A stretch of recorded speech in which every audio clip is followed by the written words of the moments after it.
"D'you hear that?" Duncan finally asked.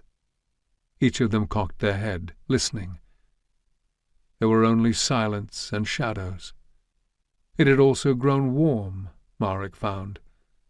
He had assumed that the warmth he felt was a result of all the running and sweating, but now that they were still and he was calmer, he realized it was something else.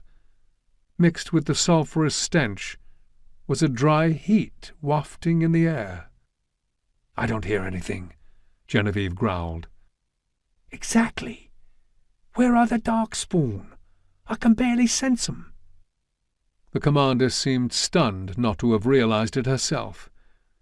They stood for a long minute, doing nothing, before she finally waved them to proceed. "We need to find a way through. Whatever reason the darkspawn aren't following us, perhaps we can use it to our advantage."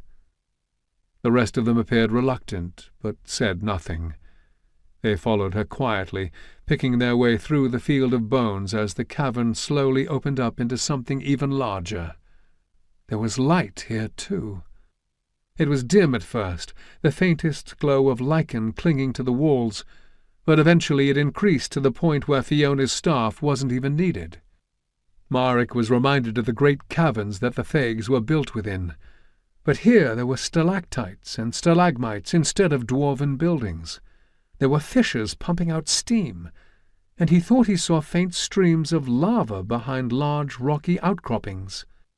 Their orange glow added to the dread ambiance. There were also more of the bones littering the entire chamber. Many of them were blackened, jumbled atop piles of dark ash. Several of the fissures sent clouds of steam pumping up along the rocky walls. The smell of brimstone became almost overpowering. Kell's hound began to growl fearfully, its hackles raised. Genevieve stared into the distance, trying to peer past the faint haze of the steam, as if she could command whatever secret this place held to reveal itself. Nothing came.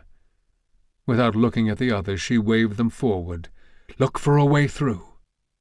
As they began to spread out, however, Kell suddenly hissed, "Stop!" Genevieve turned back, annoyance clear on her face, which instantly turned into alarm. The hunter stared upward, his eyes wide and stark with fear. She followed his gaze at the same time as Maric did, as they all did, and they saw what it was that had kept the darkspawn from pursuing them. Something descended down upon them from above, something large, something with great, leathery wings. "Dragon," Kell breathed.